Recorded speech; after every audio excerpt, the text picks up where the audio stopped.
Hello FPL managers, I welcome you all to the team selection video for Gameweek 22. As we all know, it is a double game week, though not a tempting one, but still we have the double fixtures to look forward to. I was not in favor of using the free hit, but the flags in my team are forcing me to activate the chip and get along with it. So I'll start the video with a review of my team and I'll brief you why I'm looking forward to go for the free hit. If you are new to the channel, please subscribe and help me reach 500 subs sooner. You can also follow me on Twitter and other social accounts via the links given in the description below. Let's kick things off. This is where I currently stand for now. Ty and Ronaldo are the players that will be available for Game Week 22. Although with Ronaldo, I think he will be subbed on in the first game versus Villa and will start against Brentford because of his hip issues. Of course, these are my conclusions and there is obviously the possibility of him starting both the games. Anyways, moving on to Son, who is the major concern right now as he is expected to be out till February, so he is to be dealt with at the earliest. Smith Rowe is another concern and he might be on the bench versus Spurs, which is obviously not the easiest fixture for Arsenal. On the bench I have Livramento, who is also set to miss this game week. This leaves my hand restricted and I do not have many options to choose from. I could get rid of Watkins and bring in Dennis, but the problem I'll face is that Watkins has some nice fixtures coming up and possibly some double fixtures too. Most of the players in the current squad have some good fixtures coming up, so if I transfer out a big asset, I would miss out to capitalize on their points returning games.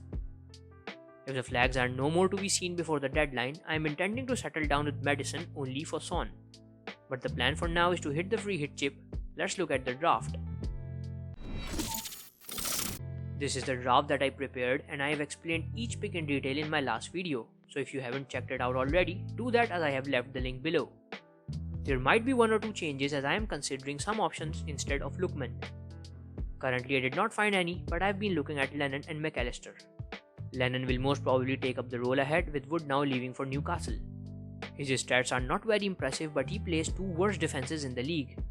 His age is also a setback as he is 36 and won't feature in both games or might not play a full 90 in each game. McAllister has performed in and out for Brighton, he is cheap and a double game week differential. He was the most threatening looking player versus Everton.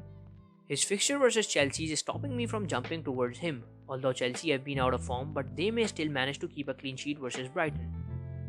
Currently I am still trying to find a better option to replace Lookman, and as things stand, I'd probably go with Lookman alongside Madison. The captaincy choices are pretty interesting this week. Most of the managers will go for Ronaldo as a safer option.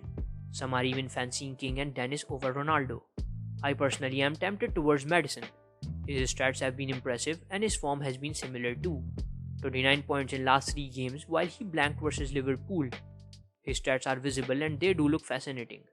With Vardy out, he will be focused on finishing the chances alongside the chance creation that he normally does. I've done his analysis in the previous video and highlighted his role without Vardy too.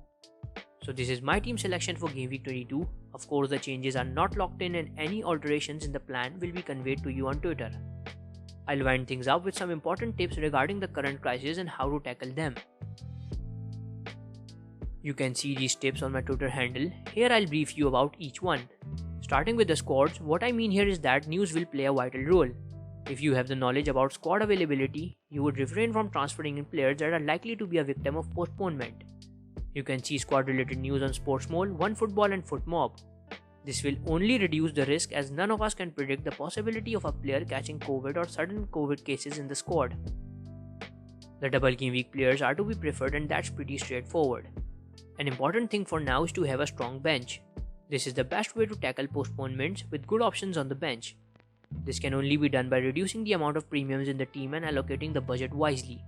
We've already seen the postponements usually bring a huge red arrow with them. So these were some important tips I wanted to share with you. Hopefully these tips will help you throughout the season. This is it from my side. Thank you for watching.